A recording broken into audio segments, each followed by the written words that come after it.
Hello, everybody, and welcome. Thank you for attending this webinar. I'm Eva, for those of you that don't know me. I see quite a few names that I'm quite familiar with, and so I'm looking forward to communicating and being with you. Before we get started, I just want to go over some of the protocol for raising hands. You might see that there is this window that is open in front of you that is a panel that has names of all the attendees, and off to either the right or the left there is an arrow that goes across. That's for you to remove that window. But more than that, there should be a hands up or a hands down icon. When the hand is down, that means that I'm not aware that you're raising your hand. If you click on it, what that does is it raises your hand up, and that hand up shows up on my screen, and then I know that you would like to ask a question. And what we do is we take you off mute, and we, you can speak, and the rest is obvious. And then when you're finished, we ask you, or you remind yourself to click that icon again, and the hand goes back down again. This way, it's not something that we think, oh, well, she's got another question, or, forgot to put her hand down. So in any event, I think some of you have done this before, so you're very familiar with the protocol. And for those of you who are not, you'll pick it up very, very easily, I'm sure. Just make sure that you know where that hand is, and you'll click on it, and then, we'll see that. We have a wonderful team of helpers behind the scenes who are there to keep an eye on hands that are needing to be raised, and making sure that everything here is going so smoothly, like the recording and the timing and so on. So I want to thank our workers that are behind the scenes, like Brett and Kay and Joe and BL. Thank you all for being part of this process. So we're ready to begin. And I see that there are no hands, so that means everybody is ready to go with this. Okay, now I've got on the screen a chart with signs that are listed, as well as the esoteric and the exoteric rulers, and we'll go into that in just a few moments. But as a beginning, I want to just state that astrology is a third ray science, and for those of you who know anything about the third ray, you know some of their qualities. The qualities of third ray, like multiplicity, which means a lot or many. So there's a lot to astrology, and there are so many different things to learn about astrology. The third ray is also complex, and it's complicated. So astrology needs to be learned in layers. And although I'm going to try to make it as simple as I can so that we don't boggle the mind too much, it's something that takes ages to learn to become a really, really good astrologer. And I dare say the ones that are the renowned astrologers that I know, the esoteric astrologers, I'm sure have done this for more than one incarnation, because there is so much to know and to learn. So as you are learning about this, be patient with yourself. Learn the basics that I'm going to go over with you now as memory. Some of this has to be memorized. I remember when I was first introduced to this by Michael 20-some odd years ago, I would sit and draw my crosses and put the proper signs at the ends of the crosses and draw my triangles, and I did it over and over and over. It was as if I had such a thick head to this. It just wouldn't penetrate. But eventually it did. And then I would quiz myself. What is the exoteric ruler? What is the esoteric ruler? And eventually I got it. So if I could get it, everybody can get it. So you can all do this if you're very, very new to this. So we have this chart in front of us, and one of the things you need to memorize are the rulerships. And the glyph beside the signs I somehow was able to put in. I wasn't all that successful with exoteric and esoteric rulers, but we'll get to them, and you'll be able to see some of the glyphs. So if you're not yet familiar with this, you know that Aries is the beginning of the zodiac. It starts the year astrologically. And so it's the first sign normally, and we look at their rulers, at the rulers of all the signs. Mars being the traditional, which is another way of saying exoteric. It's the traditional ruler. It's the ruler that most people are familiar with, whether they know esoteric astrology or not. So that's the list of the exoteric or traditional rulers. And then we move over to the next column, and those are the esoteric rulers. The only ones I want to highlight here for you, are Leo and Virgo. Some of you may know this already, but whenever there is the sun or the moon, in esoteric astrology we say that they are veiling planets, because let's face it, the sun is not a planet, the moon is not a planet, but they are there for a reason, and they veil a particular planet. Looking at it from an exoteric perspective, we're not going to consider it in terms of veiling. For example, the sun being the ruler of Leo, we're not going to look at that as veiling. And then we look at Cancer, and the moon is the ruler of Cancer, and we're not going to look at that as veiling. We'll try to treat that as the way most astrology, traditional astrology, looks at the moon and the sun. But when we consider esoteric rulers, then we do have to substitute the veiling planet. Okay, so and that would only apply, the esoteric rulers only apply to someone who is already on the path, even an aspirant on the probationary path, and I'm using the aspirant here, very specific, because DK uses aspirant and it could mean a disciple too. The aspirant I'm thinking of right now here is one who's on the probationary path, and he's awakened, and he's working on building character. So in that case, we could also use the esoteric ruler. And obviously, all those that are beyond, we could use the esoteric ruler. You may already know that there are hierarchical rulers, which we're not going to even touch, because that applies to initiates, those beyond the 3rd degree. So we're not going to look at that at all. Okay, so at any point when this is a recording that has been sent to you or is on campus and you download it, you can do a screenshot of any of the slides here, and you can have them that way. Okay, so don't worry about needing these particular slides. Okay, I'm going to move on to the next slide. So these are the things that you need to know. When I say you need to know, you need to memorize. Bottom line, these are the ones that took me a long time to learn. The signs with both the traditional and the esoteric rulers, the meanings of these signs and planets. So if you have not yet learned that, I created a series of webinars that is in our website, moryafederation.com, and you can go through those webinars and learn a lot of the meanings of both the signs and both sets of planets, the traditional as well as the esoteric. You need to learn to eventually recognize, memorize what the glyphs look like, because when we open up a chart, there are no words associated with it. There are only the glyphs, which are the symbols, so you need to recognize those glyphs. The other thing that you eventually need to know off by heart are the elements of the signs. Is a sign of fire, an air, an earth, or a water element. And then the crosses. The crosses have particular meanings. There are 3 crosses: cardinal, fixed, and mutable. And the fixed and mutable, I think, speak for themselves by the meaning of the word fixed.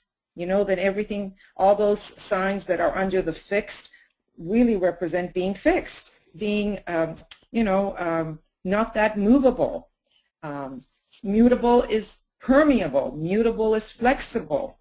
And cardinal represents action. It can represent the will and those kinds of qualities. I often think of a cardinal as a cardinal in a church. He's got a position of red, like the bird cardinal. The hat is, or whatever he wears on his head is red.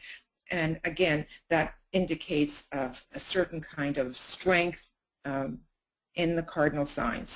So the words here speak for themselves if you haven't yet learned the qualities of those particular cross odes, the way that astrology refers to these crosses. So if you look at a chart, you will see here it's divided into quarters. The horizontal line is a very important division. It is called the east on the very left, as it's facing you, and the west on the right. And I know this is totally opposite to a regular map, and it can get confusing, I know, but it is. So the east is the ascendant. And remember that it's the east because it ascends, right?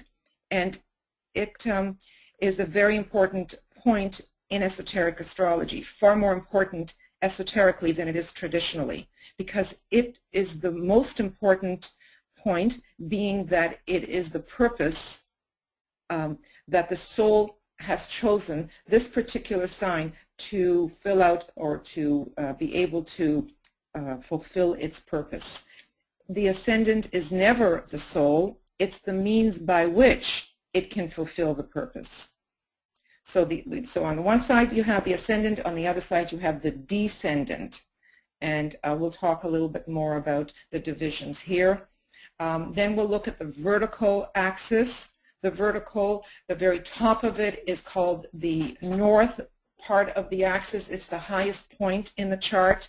We call it always the MC, which represents and stands for medium coeli, and all that doesn't matter what it means. It's obviously Latin. We just know that it's the highest point in the chart, and it's the way in which others really see you out in the world. It's your profession, it's your career, it's your status. So it's always good to see what is your MC.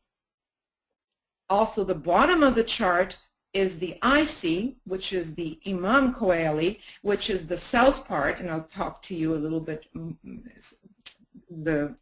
what all of that means, is that it is your foundation. These are where your feet are planted. So in other words, the north could be your head, the bottom could be your feet. This is represents the house that would normally represent your home, your foundation. We can turn that eventually into ashram. So it's also another very important point. So you can see that all these 4 points really are major divisions within a chart. Everything above the horizon is where the sun shines. And so if you look at my cursor here, all of this, you're moving in, normally this is the normal movement.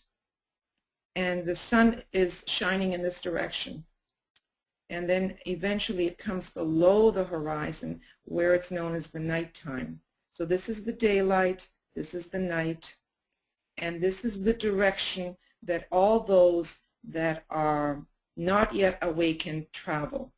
They travel in that direction, which is the direction in which the sun moves, and it's the direction in which our ages move, because, for example, right now we are still in the age of Pisces, and we're going to be moving into the age of Aquarius, which is right here.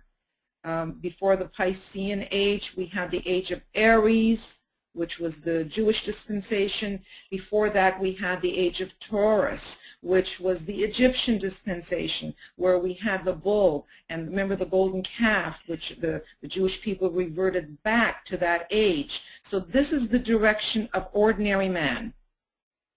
This is the daylight. This is where you, if you have a lot of planets on that part of the chart, this is where you are out in the world. You know, you learn through experiences out in the world. This is why soul chose to, let's say, have a lot of planets up here. If you have a lot of planets down here, which is known as the nighttime, this is the subjective time. This is how you learn. You learn through inner experiences, whether you become reflective, whether you brood over your experiences. you certainly don't need to shine out in the world. You need to more be internally understanding of what is going on, and that's how your growth will be. Okay, so that's just your basic divisions. Let's move on to the next thing I want you to be aware of are the elements. Fire. Fire is excitable. Fire burns. Fire warms. Fire is usually those signs that are fire signs have confidence. Okay. Again, you'll have to memorize which are your fire signs. And then you look at the earth signs. So the earth signs are the ones that are practical. They tend to be more realistic. Their feet are planted on the earth. They're not, their head is not in the clouds. So earthy people are more into being real about understanding and understanding things in a practical way. Air represents mind, and these signs are, they are the ones where these individuals with a lot of air think a lot. They are in their heads, and they can come up with ideas and a lot of thoughts. They can also be very flighty. With too much air can make you not grounded, right? So each one of these has positive qualities and negative qualities. Always, it is dependent on how an individual appropriates these energies. And water represents our emotions. Our emotions, you know, I don't have to tell you very much about emotions. You all know that. It's our feeling nature. It's our sensitivity. It's the way we sense things, the way we intuitively, from a gut perspective, you know, solar plexus perspective, receive energies and how that makes us feel. So all those signs that are water signs have that capability of being very intuitive is the word I'm looking for. Intuitive, but it's not necessarily a soul intuition. It's more of a emotional, sensitive kind of intuition. Okay? Now, I did not mention, but at any time that something I'm saying isn't clear or you want me to elaborate, please do raise your hand. But I will leave time for questions as well as we proceed. So, before I go on to anything else, now that I've already opened that up, are there any questions? I'm just looking, and I've got all my helpers looking. Okay, so I'm going to move on.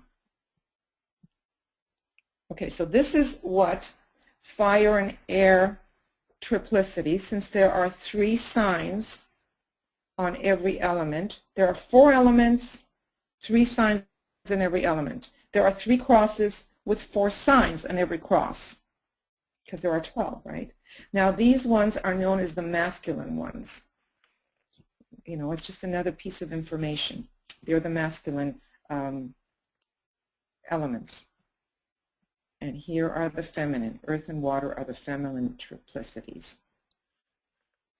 And what we do when we put them all together, there, it looks like that.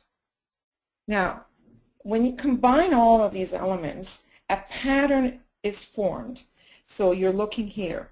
You can see my cursor, right? You're going fire, earth, air, water. Fire, earth, air, water. Fire, earth, air, water. That same pattern is repeated 3 times.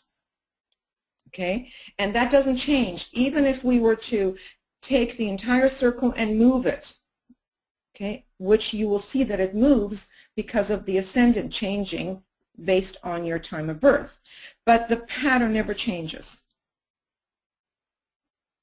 Okay, we're done here with the elements. We're going to move on to the crosses, and here are basically the signs that are on the crosses. You always, the beginning of the zodiac starts with fire. It starts with cardinal, and its opposite is Libra, and these are the other 2, Cancer and Capricorn, and then the next sign on the zodiac would be Taurus. So you go from Taurus, and you'd be moving in that direction. The third one is Gemini. Okay, and it begins the mutable cross. Okay, and we're going to put that together. And it looks like that. Okay, so here now we start getting into a little bit of math and the divisions that then make up houses, and we start looking at numbers. So there are 360 degrees in a circle. There are 12 signs. So each sign is 30 degrees. That's simple to understand, right? Each sign is 30 degrees. If we use the Placidus house system, and there are several house systems, the most common one that is used is called Placidus. It's used by all the astrologers right now that are well-known astrologers. It's what is usually written up in magazines and paper, although there are others, as I'm saying. The Placidus house system, right now it's computerized, so we don't have to figure things out, but it does change the width or the size of these divisions. So one particular division, which then becomes a house, and we'll talk about houses very shortly, but each one of this is a house, can be different sizes. This might be a large one, this might be a small one, and so on. It no longer falls that each house would be 30 degrees. And that's where a lot of people get a little confused. So I'm going to look at a flat chart. This is, when we say it's a flat chart, it's a chart that is determined by the rising sign being Aries, because Aries is right here where we say the ascendant is.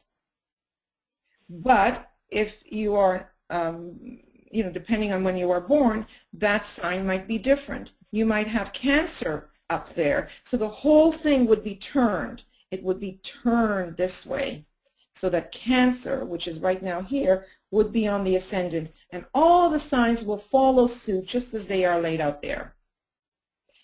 So it's an important thing to understand that this is considered what is known as a flat chart. It's like a template, but not all, hardly any charts actually look like this, because how many people necessarily have Aries rising? Okay. So you can see here the divisions. These are all divided into 12, and there is always a sign on the cusp. This is called the cusp of each house. Okay. We're going to move a little further here. Now comes understanding the houses. And this is something you actually do not need to memorize. Why? Because if you know the meaning of the particular sign that normally would occupy that house, in other words, if you know the meaning of Aries, all of this would be representative of the qualities of Aries. What is Aries about? Aries is about beginning. It's about starting. It's about being born. When you are born, you are birthed. So look at some of the traditional meanings of the first house. It's about who you are, because you just have been born. So your appearance, your behavior, and your identity. I would even put the word ego in there, with a small e, is what is known as the first house. So it's your appearance, your body, your form, your temperament is a little misleading here, but just the way you come through to others in the world, basically a little bit, is what is meant here by temperament and behavior. And of course your identity. So the first house would represent that. The second house, if it was looking at a flat chart, would be ruled by Taurus. What is Taurus about? Taurus is an earth sign. I forgot to mention that Aries is fire. That's why temperament might be in here. It's an earth sign. Taurians love things of the earth, so therefore they like things. Taurus is also an instinctual sign, so it loves everything that is sensual and makes one feel wonderful. So it's a very desirous sign, and therefore it wants to have things. It desires things, hence possessions are here, and values are here, because normally Taurus is ruled by Venus, and Venus is about what we value, what we appreciate. So this has to do with our resources, our possessions, our things, and it's really the house of value, money basically. It's the house of money. When we look at this, we say, oh, if Saturn is in there, this person might have difficulty with finances, with money. Okay, it's very simple.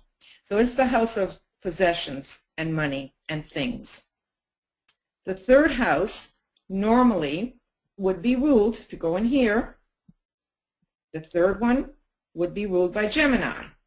And what is Gemini about? Gemini is air, so it's mind, it's communication. So this is the house of communication. And air, being mind, this is the house where you have your primary education. So this would be your basic school education. And because they're known as twins, Gemini, the Gemini twins, this is also the house of your siblings. So easy enough, right, to understand the third house. So if you know the meaning of your sign, you can always use that to understand the meaning of a particular house.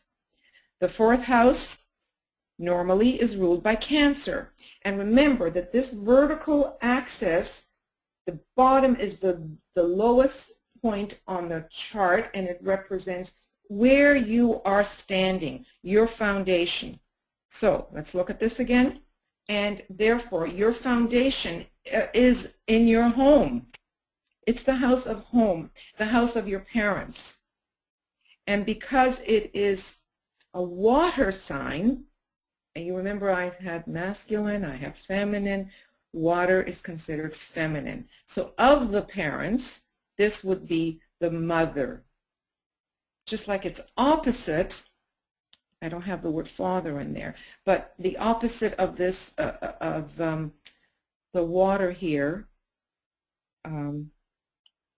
would be the 10th house, which is earth. That's also feminine, but anyway, I'm going to mix you up, sorry. But this is the father's up there. Okay, so this is the mother, it's the parents, it's the home, it's the foundations. We'll move along to the 5th house. The 5th house is ruled by Leo. And what do we know of Leo? Leo is fire. Leo is about the lion, right?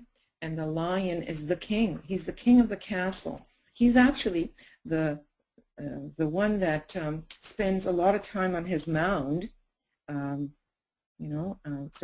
he rises above the rest. And so this 5th house has a lot to do with your identity in terms of your creativity. It's the house of creativity. It's the house of, it's a sunny house. You see, it's ruled by the sun. So it's the house where you're going to have a lot of amusements and fun, and maybe even have fun with relationships in terms of lovers. You know, not necessarily marriage. This is not the house of marriage. This would be the house of lovers. And this is the house of children. Okay.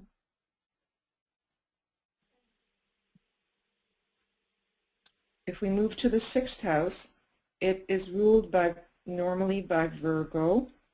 And what is Virgo all about? Virgo has to do with, it's earth, and it's mutable, so it's quite flexible, and it has a lot to do with precision in the work that is being done. It's earthy again, so it has to do with your workplace. and the work that you're doing in the workplace. It's also considered esoterically, and we're going to look at it esoterically as well, is service. It's the house of service. But since Virgo rules the whole abdominal area, it tends to cause this particular house to be representative of your health. And we know most people suffer with their gastro something or other, indigestion. It seems to be a real problem right now and for most of humanity. This is the house that really rules our health. So we find that a lot of people with strong Virgo or planets in this house have professions that deal with health, whether they be doctors, dentists, massage therapists, dietitians, those kinds of things. So it's health oriented. And don't forget, all these things require the mind. It's ruled by Mercury, which is the mind, and the precision that is necessary in understanding all that information. Okay. The next house, right here, which is opposite the ascendant, it's the descendant, is ruled by Libra. So Libra would rule the 7th house. It's the middle, it's considered the middle of the chart. And if you know anything about Libra, Libra tries to be very balanced. And it always tries to keep relationships balanced as well. For those people that are Librans, Libra is air, and Libra is about right relations. So this whole house has to do with relationships, and basically it's the house of marriage and partners. It can be business partners and partners in other fields as well. So this is the house of marriage. Okay.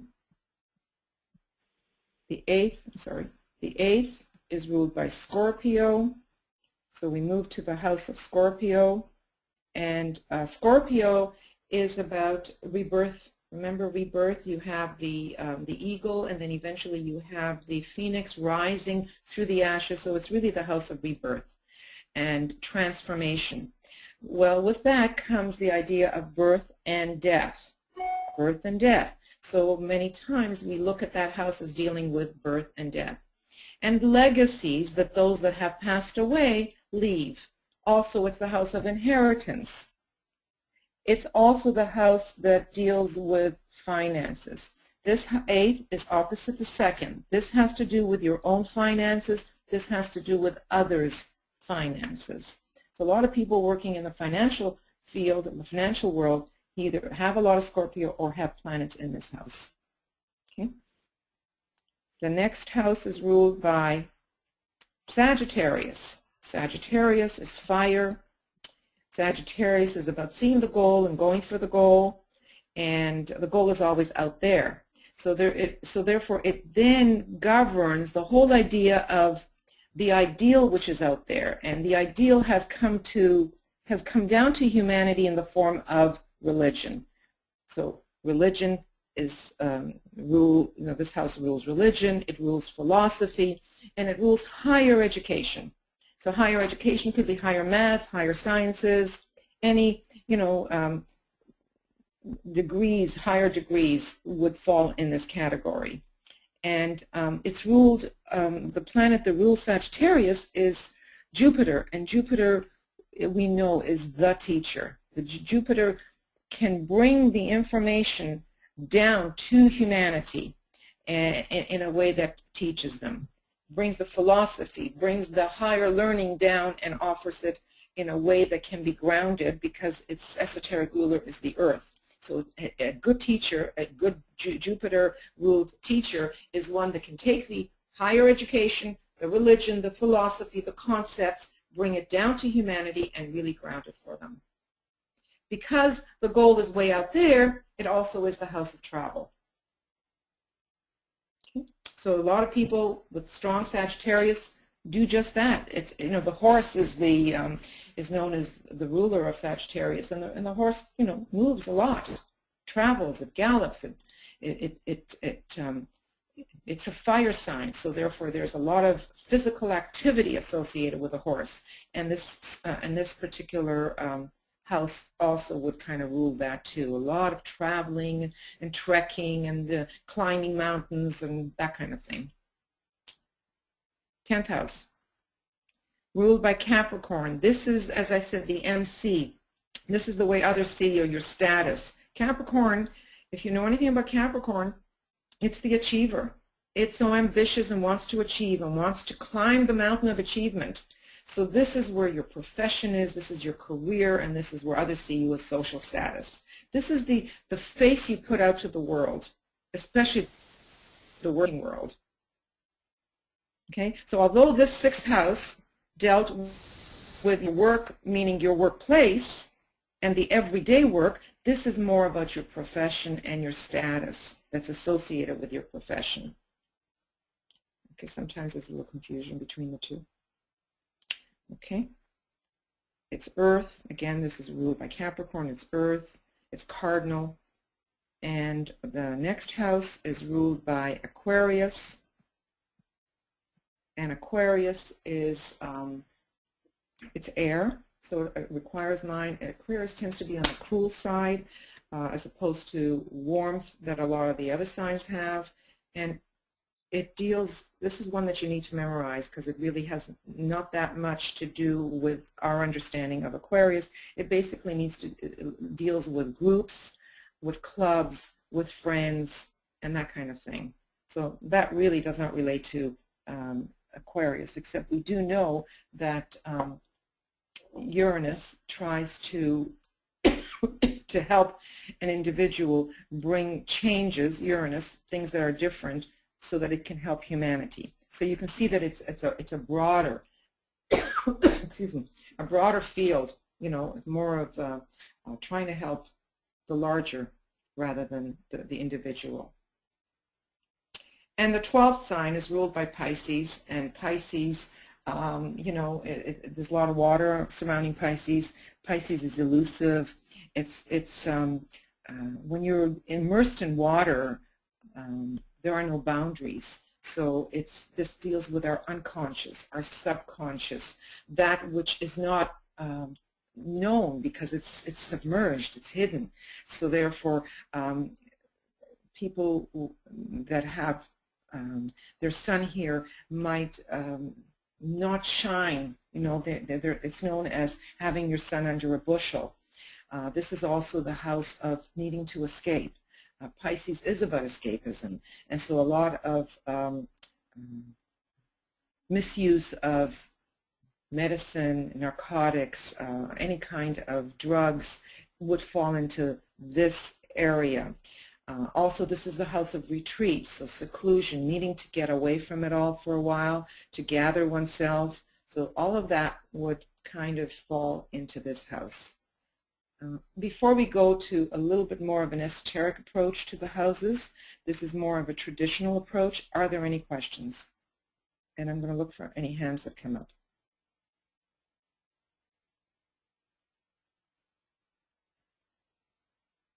I guess, okay, I see one. Okay.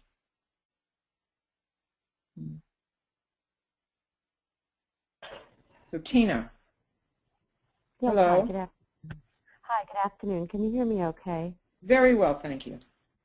Okay. Again, thanks for the webinar, of course. And I have one question. Early in the program, you mentioned that the chart goes from east to north to west to south.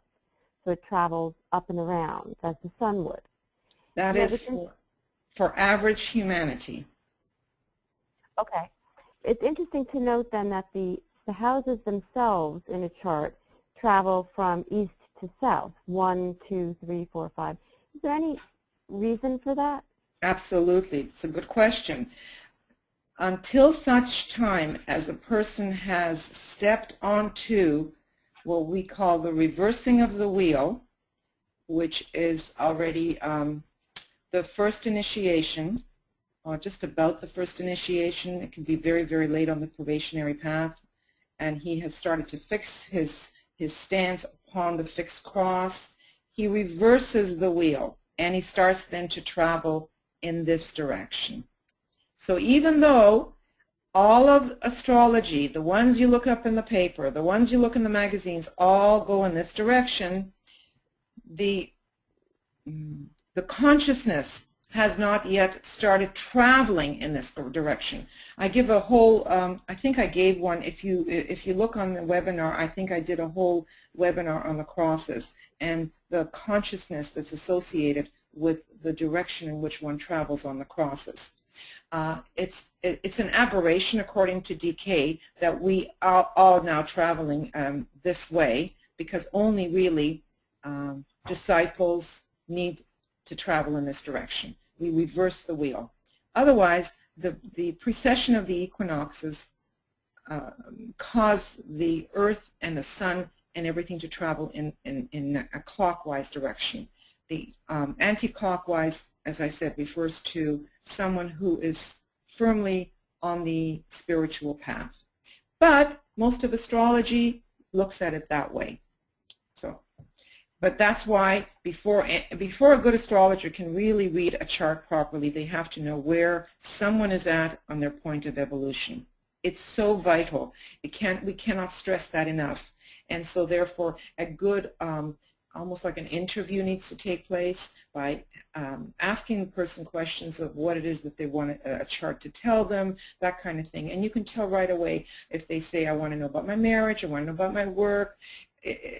That all is personality-oriented things that they're interested in a chart, and that might reveal a little bit about where the person might be or may not be at. But it's really important to have a sense of where someone is standing on the path. And most astrologers, we don't think that way. We don't go into that.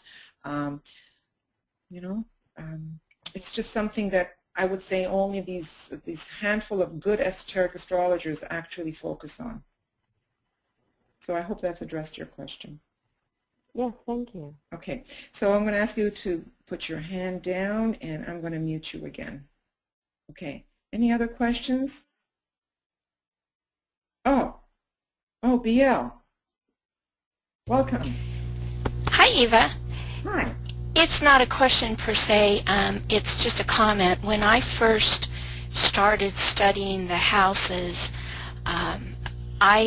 someone told me it was one of the things I was learning, and it made so much sense to me. You touched on the flat chart with everything starting with Aries, and then we all know that our ascendants are different signs. So the way it was presented to me was that the chart was like our own personal mandala, and that the ascendant then set the tone of that mandala. For example, you mentioned, Cancer could be on the ascendant. That would mean then everything would be 90 degrees from its home planet, or from its home house. It's going to carry the characteristics of the house, but then it's also going to carry the characteristics of the sign based on this mandala template. And I just thought that was an easy way to consider it. Mm-hmm. So yeah, I wanted to share that. Makes perfect sense. Thank you. Okay. Before we leave the whole idea of what the houses mean, I think we need to look at the soul-centered houses. In other words, this is just elevating the things you've already learned about the houses and seeing them in a more spiritual way, I guess. So the first house, remember, originally the template here is that it's a house that is ruled by Aries.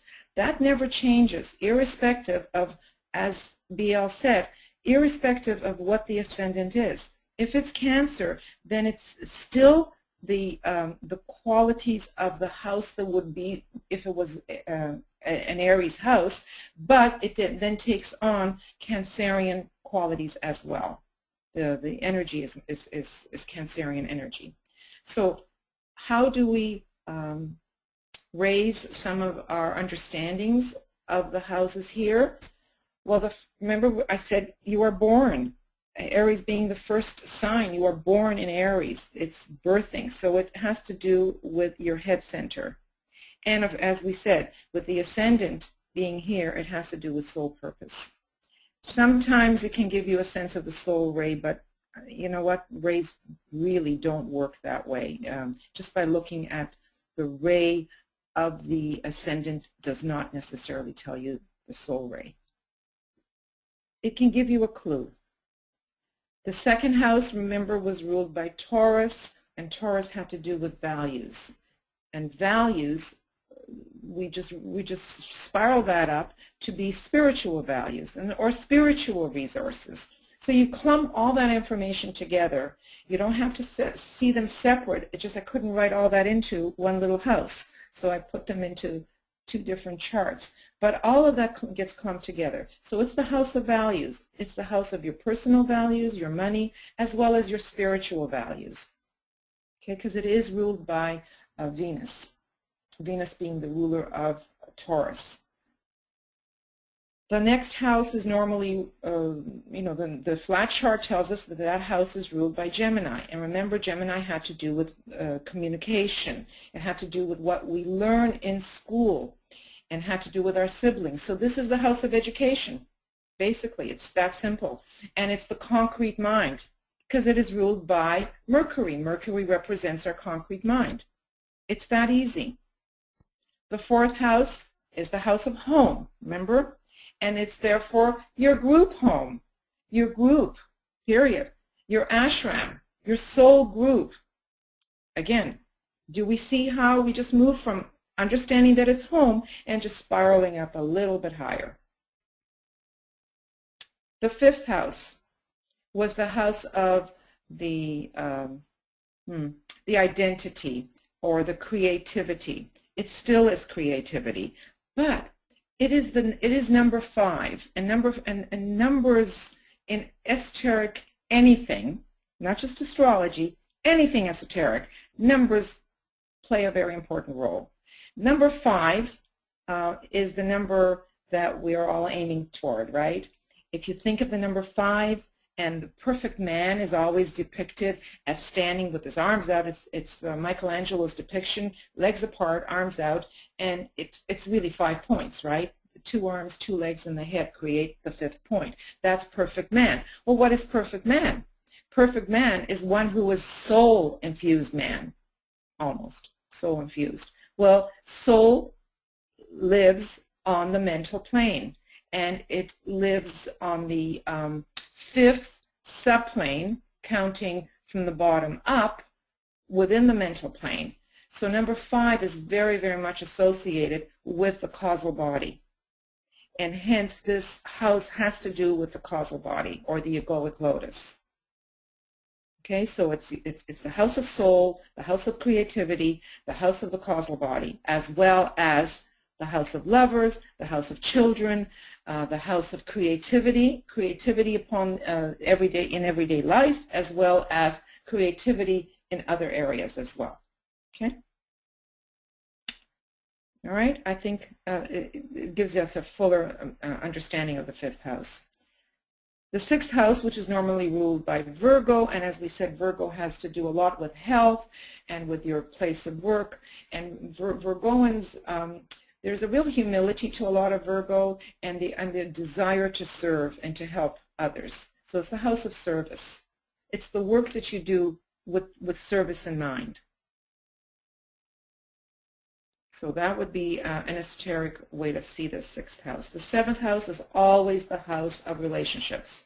It's the house of Libra. It's the house of trying to bring a balance into every relationship. So it's your co-servers, your co-workers, marriage, relationships.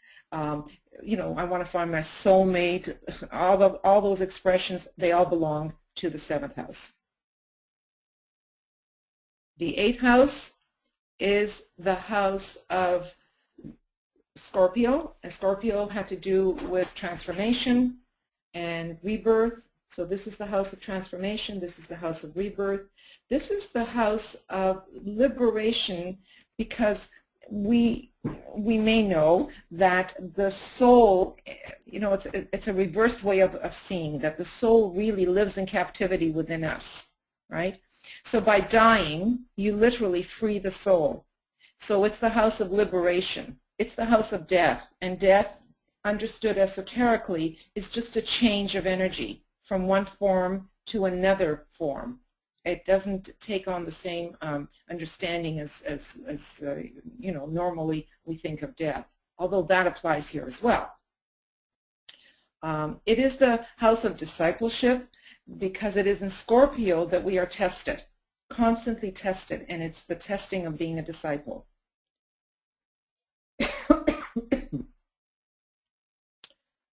We're going to move on to the 9th house, which is the Sagittarian house, ruled by Jupiter and by Earth. I didn't give you all the rulerships here. It gets too confusing if I start giving you too much at one time. But the 9th house, remember, had to do with travel as well as philosophy and religion. Well, eventually, hopefully with all that learning, the higher learning, and all the experiences one has, it can bring wisdom.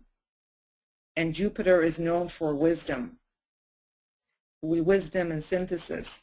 Religion and philosophy are still in there, and it deals with the higher mind, the abstract mind. It's opposite, and always opposites. You have to put the two signs and their opposites together to get a synthesis of one, even of one particular sign. So its opposite, if you remember, was Gemini, and Gemini had to do with the concrete mind. This is the house of Sagittarius. It has to do with the abstract mind. They are both opposites, and they are on the same cross. The opposites are always on the same cross. We're going to move on to the 10th house, which is ruled by Capricorn. And, for those, I don't know how much some of you that are new to this work have realized or have learned that it is in Capricorn the height of achievement where one can undergo initiation, where one can reach those heights where they become open to hierarchical impulses. So this represents hierarchy and the ashramic work that needs to be done. Its opposite was the ashram and other soul people within the ashram. This is the actual work that needs to be done, because Capricorn is hard work. Capricorn is about hard work. It's ruled by Saturn. And Saturn always represents hard work. So whether one is working for the ashram and for the hierarchy and doing and carrying out the plan, there's a lot of work to be involved. And work is, work is work. So this is the higher correspondence to the family.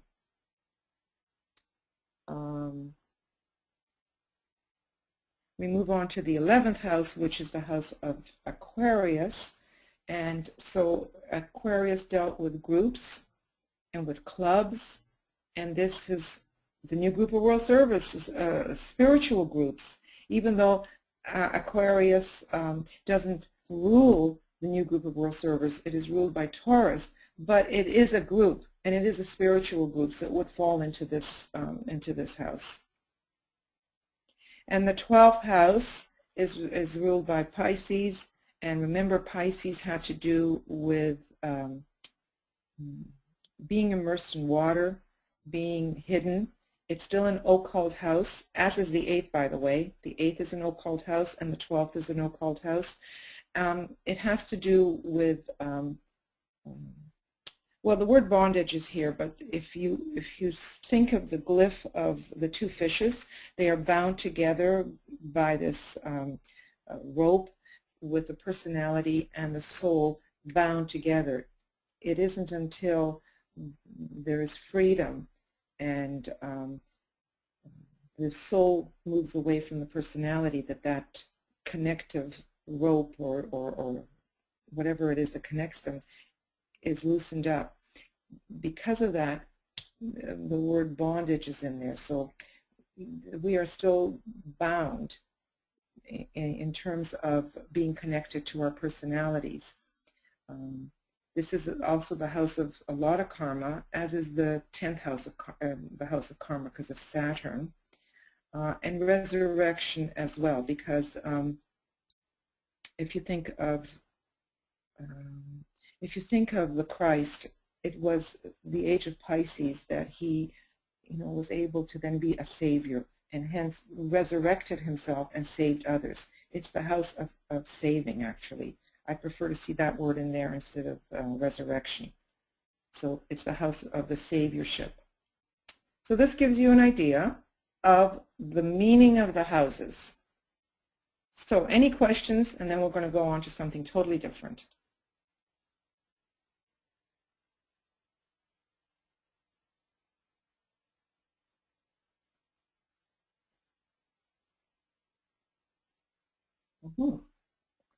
Okay. Guys understand it. Guys got it. Perfect. Excellent. Okay, we're going to move on. Let me just put this down. Do you want to save? Yes.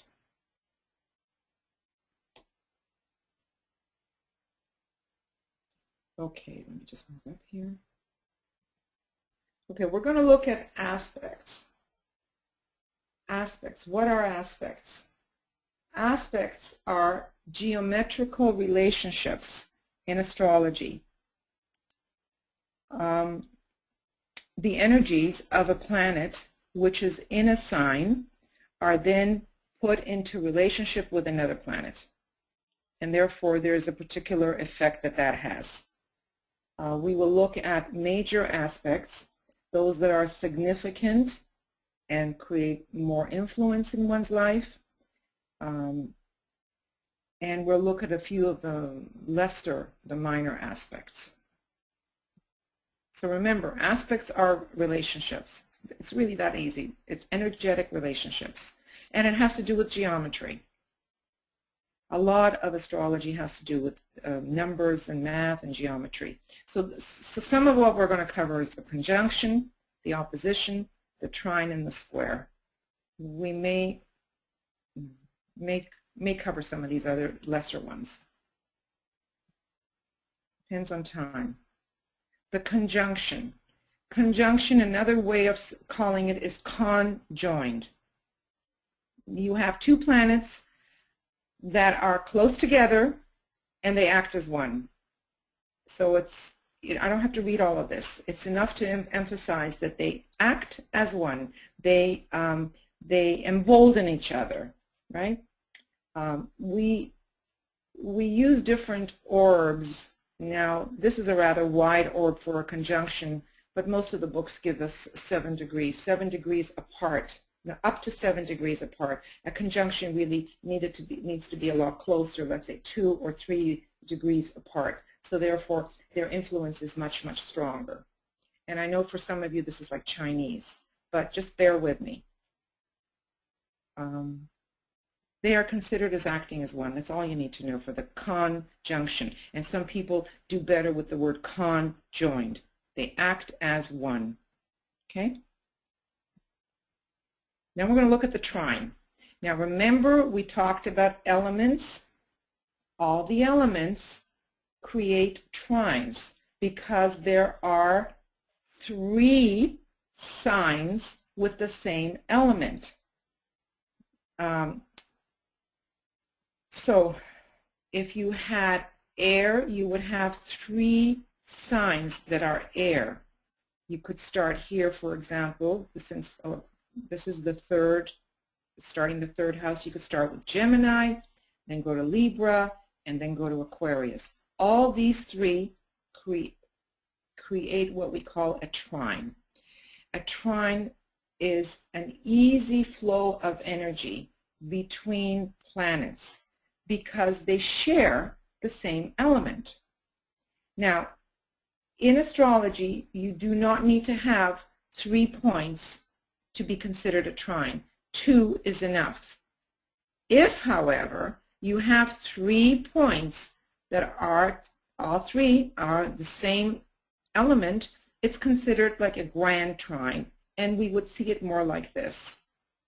And a trine can create such an easy flow of energy that it's too easy, that one tends to not use these qualities to the fullest because it's easy. You don't have to work at it. And we all know if something is easy, we don't always work at it. And again, you would use up to 7 degrees orbs, and we'll look at the degrees shortly so you'll have an idea of what I'm talking about.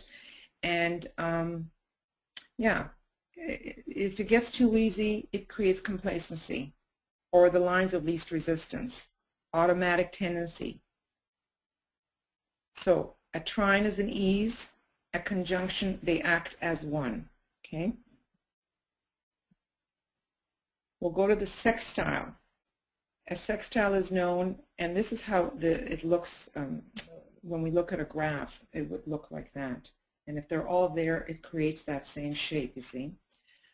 It's an aspect of opportunity. And with this aspect, either the masculine elements, such as fire and air, are in relationship, or the feminine elements, such as earth and water, are in relationship. This relationship offers ease and attraction between planets. So it is 60 degrees apart. Now remember, each sign is 30 degrees apart, right? So here you would have a sign, and here you would have a sign, creating 60 degrees between these particular points or planets. So 60 degrees up 2 signs apart, well, it's the planets in the signs, creates a sextile. And I guess the word sex is maybe because there's in total 6 of them, and you know, sextile. It's related to 6. Okay? Any questions? We'll move on. Okay, here's an opposition. As I said, every time you have one sign, its opposite is considered an opposition.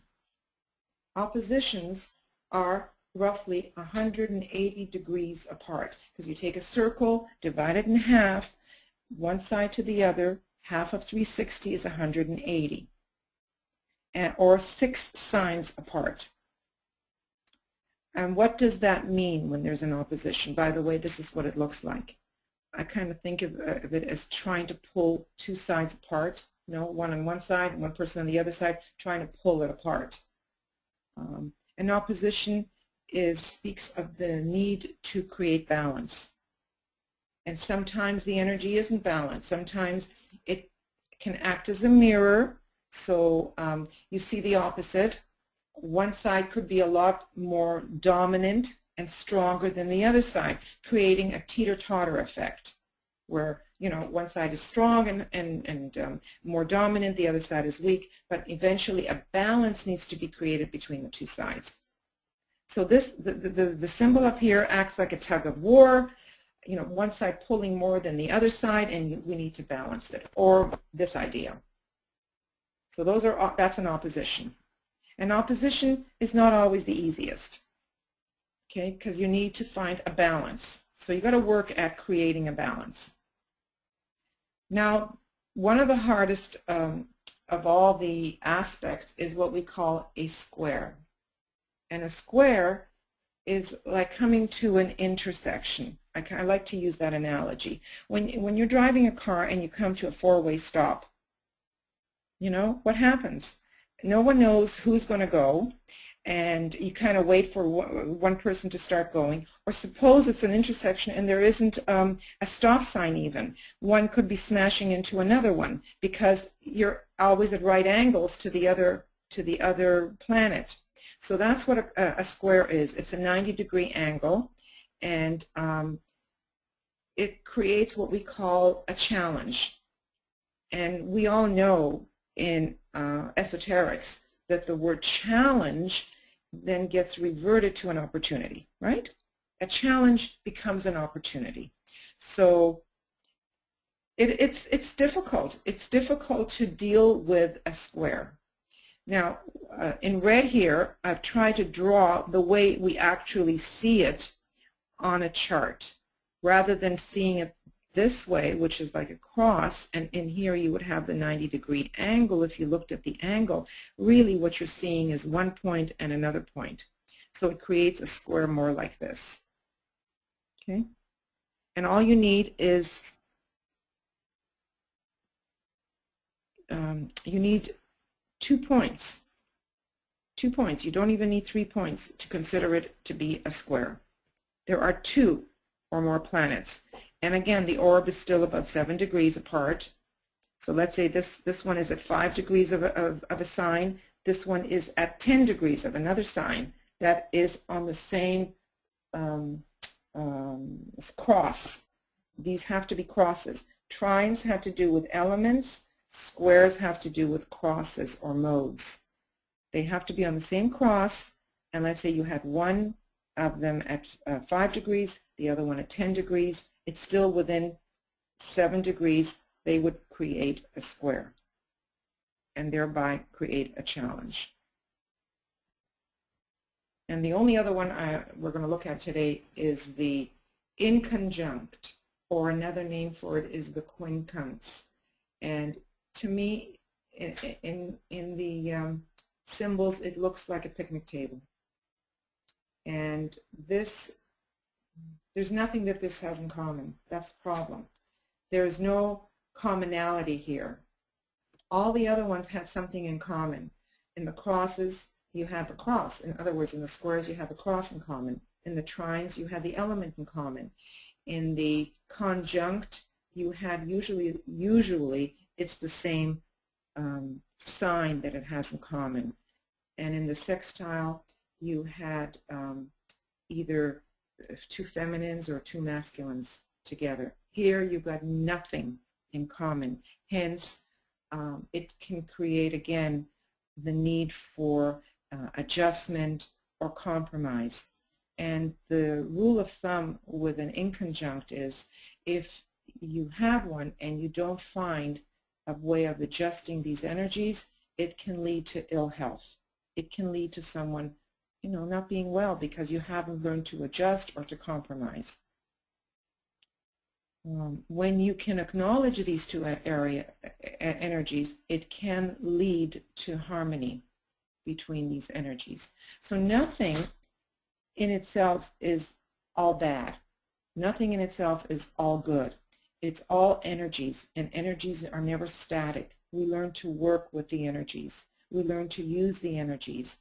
And what astrology does for us is it gives us areas of energetic areas where we need to work on certain energies.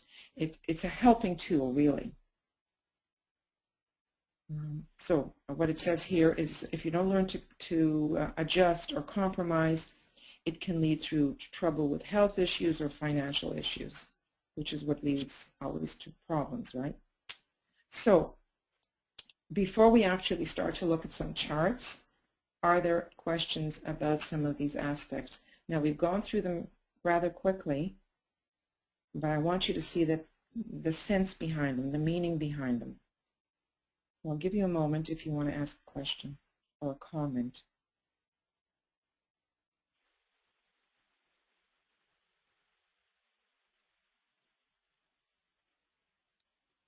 Okay. Okay. So what I've done here is I have chosen, why is this up? I've chosen Charlton Heston here as a chart to look at, and I've created what they call a particular chart that has all the glyphs here for you.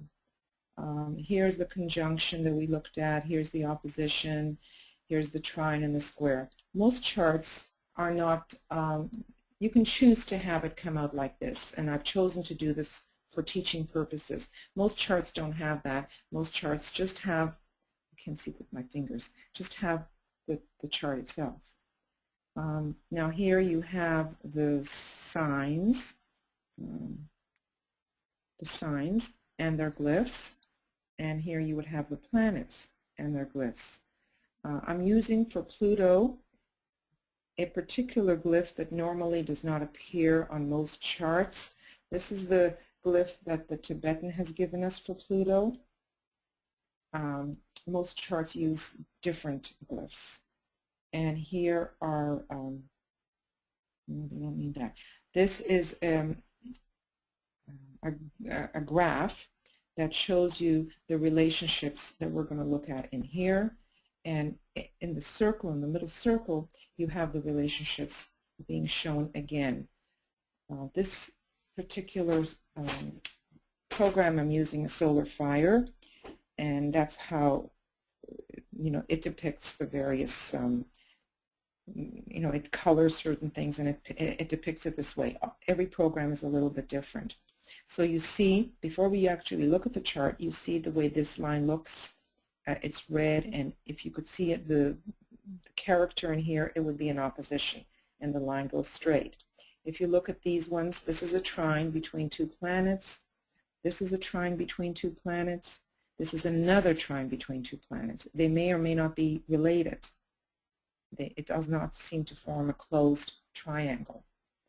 And here you see a square, right? So you know that this is a square in here. There's another square here. So you can see a lot here, but then all of that shows up in here too.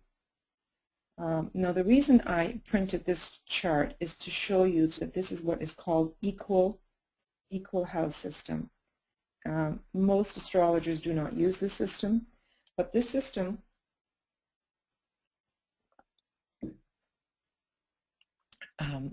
is divided equally. Each house is divided equally. So, for example, the ascendant here is Scorpio. Scorpio is at 3 degrees. Well, the next sign that follows Scorpio is normally Sagittarius. Sagittarius is at 3 degrees. The next sign that follows is Capricorn. It's at 3 degrees. So every preceding sign is exactly the same degree. So each house is identical in the number of degrees, basically 30 degrees, because this one is 3 degrees of Aries, this one is 3 degrees of Taurus, and so on. Now, as has been stated, depending on the time of birth will depend on what is the rising sign or the ascendant. In this particular case, Charlton Heston was born October 4th, and October, as you know, is a Libra sun, so you've got a Libra sun, but that makes his rising sign to be Scorpio.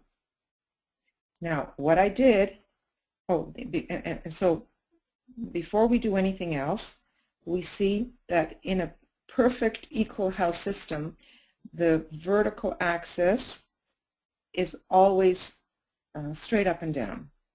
In a different house system, it may vary. It may be slightly on an angle. One of the first things I would look, if I have this kind of information available, is to see if there's a fairly good distribution of elements. And according to this table here, he seems to have every one of the elements represented, and nothing is that weak. The modes, okay, so the mutable is a little bit less than the cardinal, but it's represented as well. Sometimes you have some charts that are devoid of a particular mode, which is a cross or a particular element, and then you've got to try to understand what the purpose behind all of that is and what the individual needs to learn in that particular incarnation. The other thing that I see here when I look at this chart is I see all this activity up here, right? Most of the planets are at the top here on this side of the chart. There's very, very little activity down below the chart, which means that this individual has to learn and grow through being out there. So you see, out there either with other people or out in the world. This is the sun, the daylight part of the chart. This is the night part.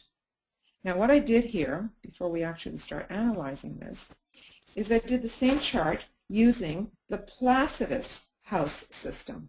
I wanted to show you how it can change the chart, and Placidus is what is used. So the first thing I noticed is that this vertical line isn't quite vertical anymore. It's slightly off on an angle. Why? Because the sizes of the houses has changed. Look at this house. It looks, just from visual, it looks much smaller than this house. This house looks much smaller than this house. So we start with the same degree, Scorpio at 3 degrees.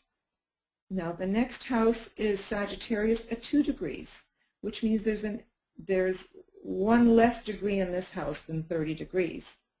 Then we move from 2 degrees to 5 degrees.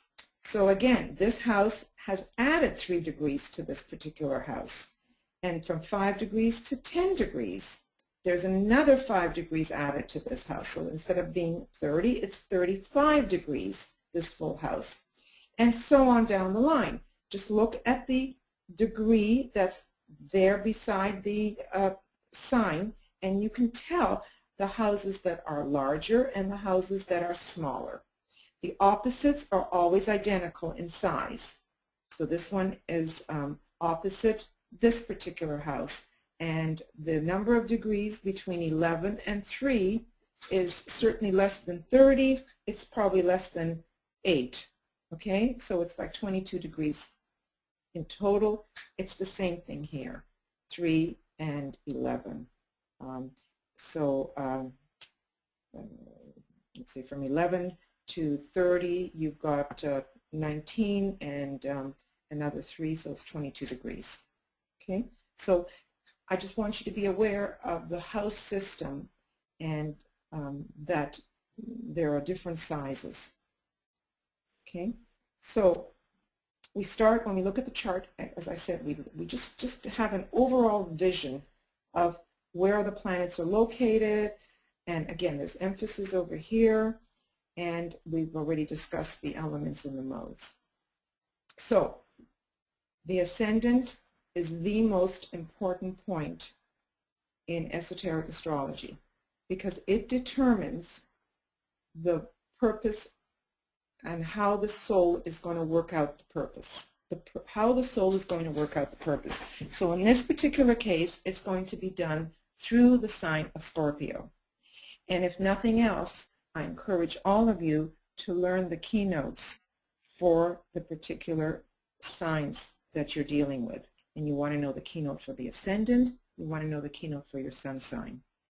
So for Scorpio, if I recall properly, it's warrior am I, and from the battle I emerge triumphant. So we know that this is something, a scorpionic quality that Charlton Heston had to deal with. Scorpio is ruled by Mars exoterically as well as Mars esoterically. On the one hand, it's drive, it's energy, it's determination, it's sex. On the other hand, it's the courage to go deep, to investigate, to go into that deep unconscious and subconscious. So the first thing I would look for is, where is Mars here? Okay, well, Mars is right there. It is in Virgo, and it's in the 11th house. Mars in Virgo, we know that Virgo is an earth sign. We know that Virgo has to do with matter and the material world of matter, so, and the precision that's usually associated with Virgo. So with Mars there, it would give that Virgo quality a tremendous amount of energy. It would be the drive to look carefully, to be particular. And the first thing we want to see then is, well, does it form a relationship with anything else? So I would look here for Mars. Mars is there. And the only thing it forms a relationship with is Mercury. See, here's Mercury. There's Mars. You following my cursor? And the little glyph here, or the little sign here, is a conjunct or conjoined. So 21 degrees and 28, that's a little wide, but it's considered still conjoined. So we at least I like to go up to 7 degrees, and even that is kind of high for a conjunction. But let's go with what this graph tells us. So we know that the mind, Mercury, is in its home sign because it is the ruler of Virgo. So he's got his mind in Virgo, which is a mind that can look at the detail and can create a system, can be very fastidious, and work with the detail. And with the Mars there's a tremendous amount of energy. Okay, so that right off the bat we see. Then the other ruler of Scorpio is Pluto. So then we would go look for Pluto. Where's Pluto? Where's Pluto? Pluto's up here. Pluto is in Cancer. Now, although this is a generational placement, being born in the 20s, most of his generation had Pluto in Cancer. Later on, my generation had Pluto in Leo. So unless this person has specific aspects, then I wouldn't spend too much time because it's generational. But he does, you see. He has 2 aspects here. Well, I won't deal with Earth because this is Earth. But one of the aspects is a trine. See, he goes from Pluto, goes down to Uranus. So in other words, Pluto can represent will and power. It's a first-rate planet. Uranus is about freedom. And so he has an ease between Pluto, the will, it could be even authority, could be will and freedom.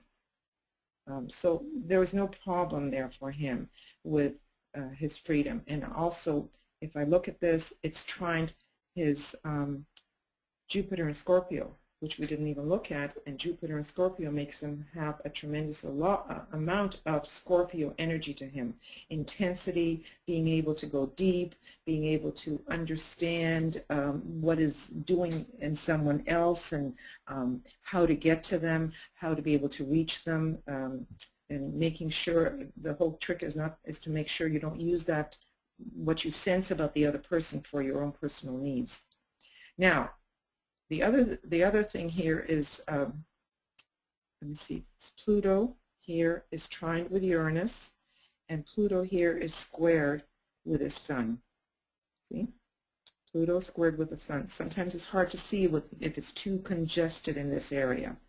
Well, we haven't dealt yet with the Sun sign, but we will in a minute. Pluto, see, we look at the ruling planet, because it's Scorpio, and Scorpio is the ascendant, the ruling planet of this particular chart is Mars and then Pluto. Those are very important planets because they rule the chart. So we don't want to leave that out, looking at the Sun.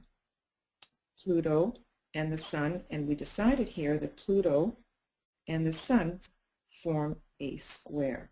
And remember, a square is a challenge.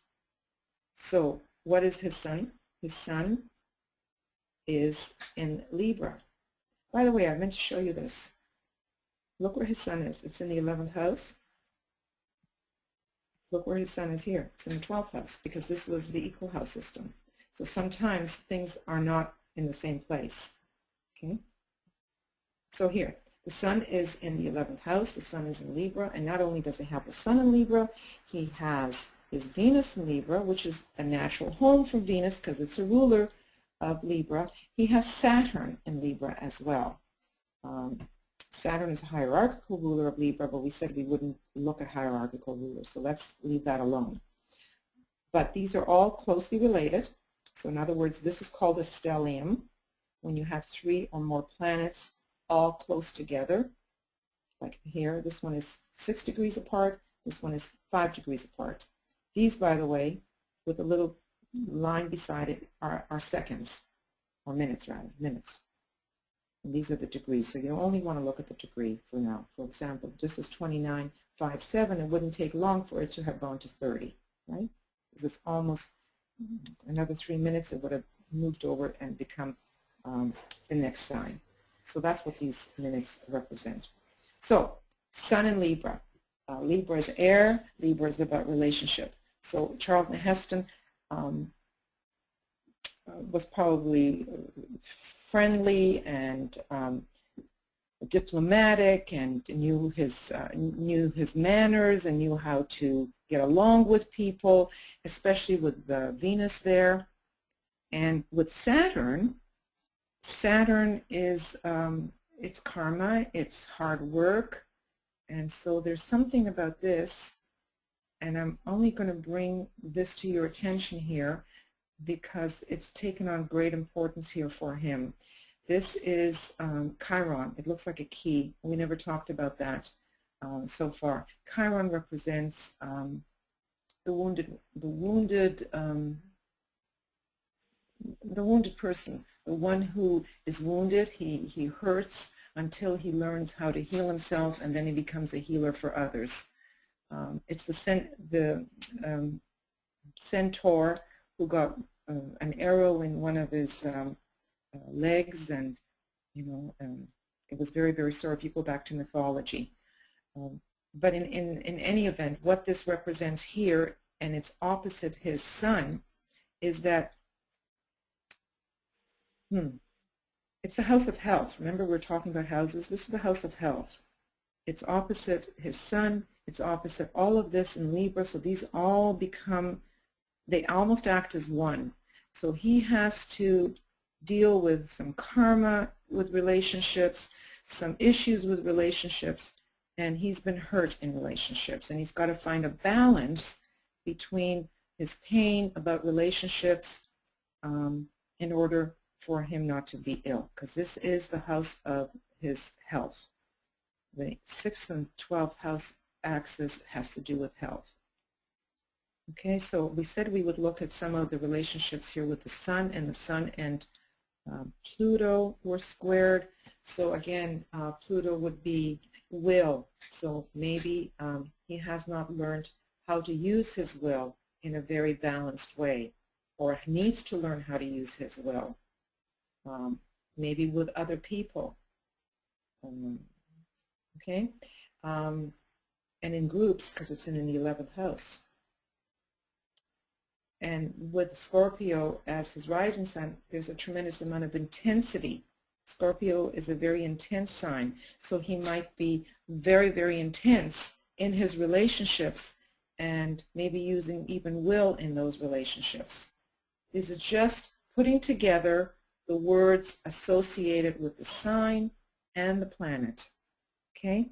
I don't want to go into too much analysis because delineating a chart can be looked at on so many different levels, and none of us really knows what he was like, how evolved he was, where he was at in his point in evolution. At least I don't.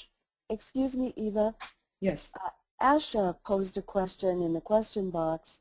She said she's wondering if there's anything in the chart that would indicate Charlton Heston's pro-gun position and his relationship with the NRA in the United States. No, there isn't.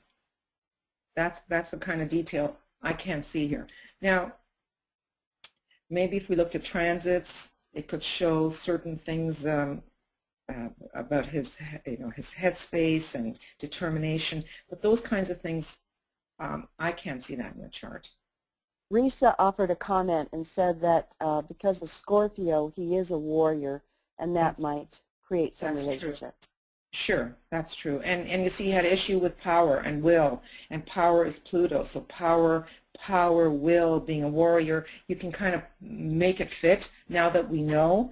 But if I was looking at this chart without knowing any of that, I would not necessarily make it fit. You know what I'm saying? So by just looking at the chart, I would not know that. But if we have already a bit of a profile on the man, we can make things fit. The only other thing I want to point out here, and then we'll move on to someone else's chart because it's already 5:30, is that Leo is at the top of the chart. Oh, Eva. Yes. Adrian had her hand up for a while too with a question. Okay, now where is she? Because I've got to take her off. It might be pertinent. Oh yes, Adrian, I've got her on mute. Okay, Adrian. Hi there. Hi. Thank you for this. Yeah, I just typed my question as well. I was wondering if the houses in other Placidus charts, are they different sizes in different charts? Are the sizes in the houses different in every Placidus chart? Most of the time. They're mostly different. Mm-hmm. All right, how bizarre. Most Okay. of the time. Okay. Thank you. You're welcome. Okay, so notice that at the top of the chart there's Leo. So Leo, you know, he was out on the stage. You know, he was bigger than life. He was the king, if you know. I mean, he even played roles like Moses and other, you know, riding chariots. I mean, it's so Leonian, his persona in the world, right? So that's just something you can't help but notice. And he always looked very serious. Again, the Scorpio. There was intensity in every role that he played. Whether he played Moses, there was intensity to that. So the two of them, and they're on the same cross, you see. One embellishes the other. Let me go on to Bill Clinton. So now we're going to go from Hollywood to politics. Okay, this particular chart, the first thing I notice is how much energy there is all in that first house, right? Look at where all these planets are, and they're all in the same sign.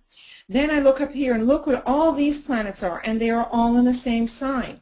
So soul for this man has chosen a particular kind of work to be done in this lifetime. And if I know nothing else, if I stop looking at aspects and I know nothing else, we see a lot of Libra, especially with Libra rising, and a tremendous amount of Leo, right? Leo and Libra. And isn't that Bill Clinton? He's out in the world. He can handle the stage. He can handle the microphone. And he knows how to be so diplomatic. I mean, unbelievably. He's like the best politician around.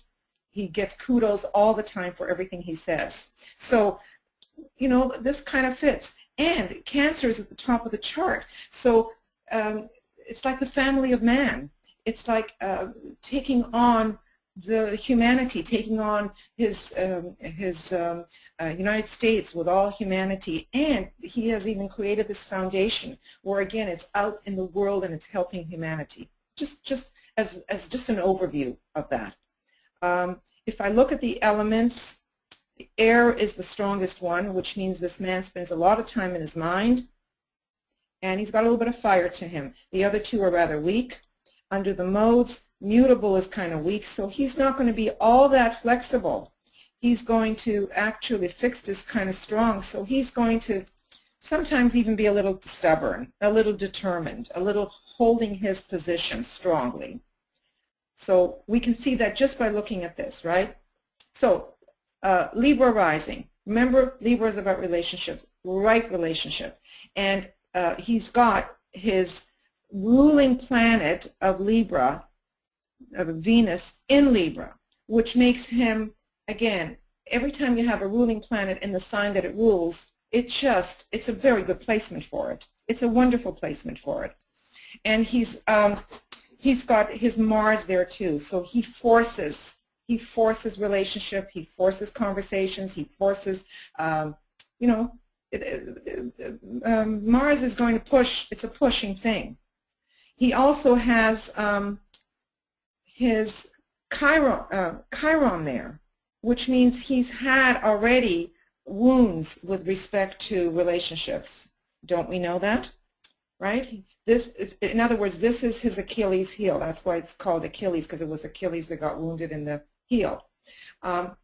He has had wounds with relationships, and he's got Jupiter there. Again, so much Libra, so much about relationships for him. This is his work, is how to really know how to relate to people. His sun sign and a lot of other planets here are in Leo. It's like being on stage again. And look at that. It's in the 11th house of groups, right? So he can really take that out into the larger group, into groups of all kinds. And he has his Saturn in the house that Saturn would normally rule. So that's another good placement for Saturn because it's in the 10th house. And so, again, Saturn has, Leo has a certain kind of panache. There's fire in the mind. Mercury's in the mind. And then he's got his Pluto there as well. Primarily, I never even discussed the moon on the other chart. We can go to the moon here, and the moon is in Taurus. And when I've taken a little bit of physiognomy with Michael, and you can actually see the Taurian characteristics in his face and in his nose and his ears. So I'm not surprised to see that. But Taurus is stubborn, again. So you have stubborn here, you have stubborn here. Earthy. I think I'm going to move on just because I wanted you to get a flavor of this. And this chart is very specific for his life, and you can see that he's actually living his chart. He's living his chart and all the work that he's doing. I mean, we could look at some of these aspects to see that there is a square between his moon and his sun. In traditional astrology, you would say father, sun, mother, moon, they didn't get along. I don't know if that's true or not, but I don't really do traditional astrology. I like to look at esoteric astrology, and we would never, ever interpret it that way esoterically. But you can see that there is definitely a challenge between his lines of least resistance, which is the moon, and where he wants to shine. And so the lines of least resistance are about things, to Taurus, sensuality, sex, the things, his desire nature, and his sun. Well, we did see some of that, did we not? Okay. All right, let me move on. Before you move on, you move on, there was a comment Risa had to make. Okay. I don't know if you want to unmute her. It is written in the question box, but Risa. Risa. Okay. And usually she writes because there's something wrong with her mic or something. Okay. Hi, Risa. She says the moon in Taurus and the Libra sun deal with the economy, and he changed the monetary situation in the world as president. Okay, perfect. Thank you, Risa. That's right, because the 8th house has to do with finances, other people's finances. And he did change the economy, yes. Thank you very much, Risa. Okay, good. You see, I'm glad that there are other astrologers that can help with this because I'm not going to spend too much time in our analysis, just to give you an overview of how to approach the chart. And I'll do, I think, one more, and then I'm going to leave you guys. Woody Allen. Okay, now I look at the chart, and what do I see? Kind of sort of spread all over the place, right? Spread all over the place. And if I look at the elements, he's a little low on water. The other ones are rather, he's got a good smattering of that. Water are his emotions, his feelings, his sensitivity. It's a little bit low on that. His modes or his crosses, really strong and mutable. Where he's at in his point of evolution, we don't know. So how esoteric we can get with this man, again, we don't know. But we do know that Virgo is the rising sign. And so there's a lot about, being practical. There's also humility associated with Virgo. And is he humble? Is he a sort of a little bit not in the shadows, but he's certainly not all that Leonian, is he? There's a quietness in certain ways to him, he kind of retreats a little bit. Virgos don't always like the limelight. The ruler is the moon, so we'd have to look at the moon. The moon is in the house that Virgo normally would represent. So it's the house of health, it's the house of service, it's the house of his work. And his work is taken out to others, to groups, to people out in the world. It's in Aquarius, and it's going to be different. Aquarius is about different. So he's always doing things that are sort of on the edge, if you know what I mean, always a little bit different. So let me just see the moon. If we look at the moon is trined with Venus, and it's conjunct with Saturn. There's Saturn. Saturn is sitting right on the descendant here, which is in Pisces, and Saturn in Pisces in the 7th house of relationships. There's a lot of karma there. there's a lot of work to be done in a relationship, and it's almost not that obvious because it's in water, so it's like there's some things are sort of diffused. It's not blatant. It's not clear, and it keeps coming up again, relationships, because there's karma there and there's work to be done in relationships, and it has been coming up, right? Saturn and Mercury here are, yep. Go ahead. Risa had a couple more comments about Woody Allen's chart. The first was that he is also very self-critical and displayed that in his films, and the moon in the Virgo house would indicate criticism again. Yes. And then Chiron in the 10th house, he displayed his wounds to the world in his films. Very, very well said, Risa. Thank you very much. Boy, I'm so glad you're offering such wonderful tips. So yeah, we hadn't dealt with that, but we can see that that Chiron in the 10th house out in the world is opposite his sun and his Jupiter, which gives him a lot of sun, and his Mercury. So he, again, like we looked earlier in the other chart, there's a lot of hurts and feelings associated with his pain that he needs to find a balance with. And this is, well, it's squared his Saturn here is squaring his Sun and all of these conjoined planets, which makes it a stellium, and it's opposite his Chiron. So again, you know, there's a major configuration here of the karma, the work that he needs to do, that of his hurts and his pains, and especially with Virgo rising. So he'd be very, very critical. Yeah, right. Okay, so you can kind of get a sense of the man. Now, with Sagittarius Sun, he has tremendous ideals, you know, ideals, and maybe he brought a lot of that in his films as well. His ideas that were way out there and a little bit different. And yeah, okay, I think that's all I kind of think I want to say here. I mean, we can look at all these different squares and everything, but I only wanted to deal with the moon. Now, we know that the esoteric ruler of Virgo is the moon, and it is veiling Vulcan, and Vulcan, I think, did I put down Neptune earlier? Could be Vulcan or could be Neptune. And Vulcan is within 8 degrees on either side of the sun. So in any event, Vulcan would still be here in Sagittarius, and it would be definitely pounding on him, so that need for him to burnish his personality, to become a better person, I think is also what's driving him here as well. There's a lot of energy right in here with Sagittarius and all that fire, and it's in the 4th house. It's the house of humanity. It's the house of his own home and family. So again, we see that here. Okay. So, any questions? And I know we very, very briefly looked at some of these charts, but can you see the necessity of learning certain basics? You've got to learn your signs, you've got to learn the ruling planets, you've got to learn your modes or your crosses, you've got to learn your elements and what the glyphs look like. Then you can start playing around with the chart.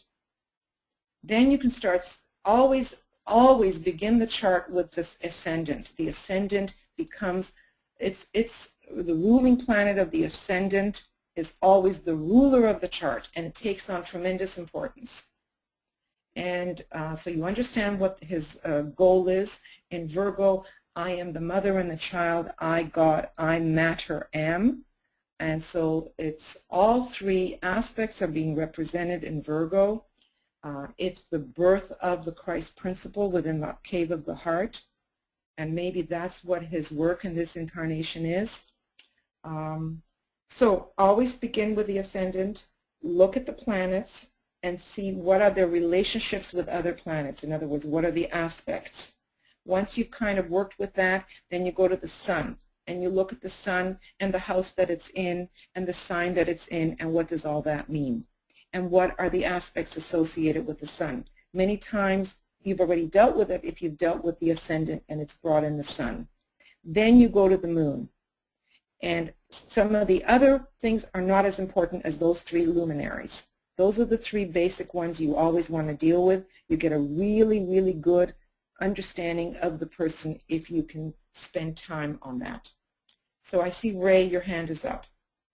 Let me unmute you. Okay, Ray. Oh, hello, Eva. Hi, how are you? I'm fine. One question about the house division systems. I was wondering if DK has actually anything to say about house division systems at all. Not the various systems we use. He refers to the houses as the mansions. These are the mansions of the soul. In other words, this is where you play out the various things. See, in esoteric astrology, the meanings of the houses do not take precedent like they do in traditional astrology. For some reason in traditional astrology, everybody emphasizes houses.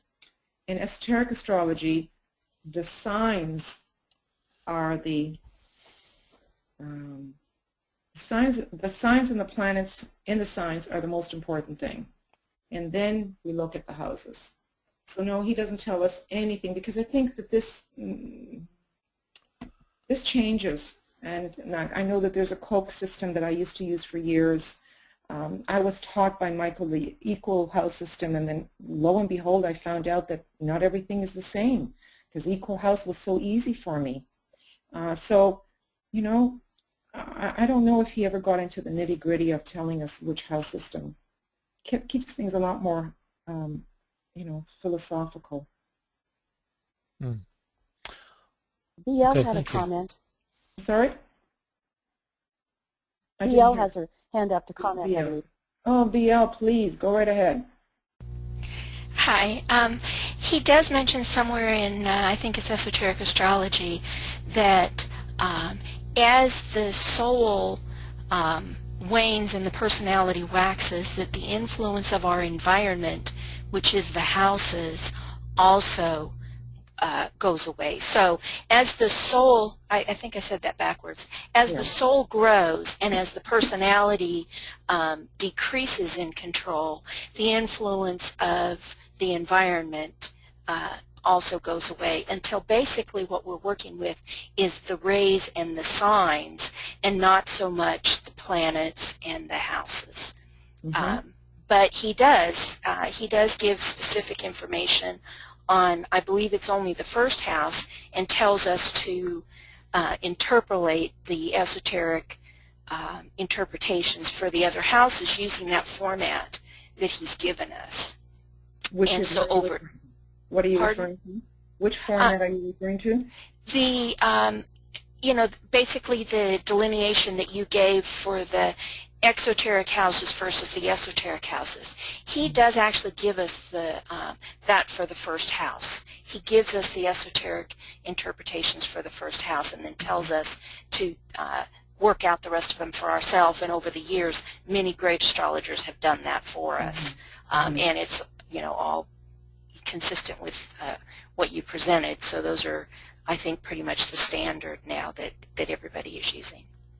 Right, and so if we approach houses, and in the circle of which we're all a part of here, from an esoteric perspective, I think it's fair to you know, accentuate the houses. But I think for ordinary humanity, their emphasis is still on their traditional approach to houses, and there's tremendous amount of energy put into houses versus signs and planets. That's been my experience. Right, and I agree. And you know, let's face it, we all live in our environment, and a chart is multi-talented, so it can mean so many different things on so many different levels. So we can be playing out the esoteric interpretations at the same time we're working on the esoteric interpretations. you know, and even if you, you know, listen to a master astrologer like Elena, she will specifically talk about the houses because the information given is it's critical. I mean, you can't say everything in one little chart unless you look at the wide variety of things that impact us, like the cusp of the house, like the higher and lower interpretations of the houses, like the exoteric and esoteric rulers, and the aspects, all the things that you've talked about. It's all of those things together that give us the little nuances that help us understand our chart better. Right, and that's why there are so many layers to esoteric astrology that this is too much to give in a very short period of time, like an hour and a half.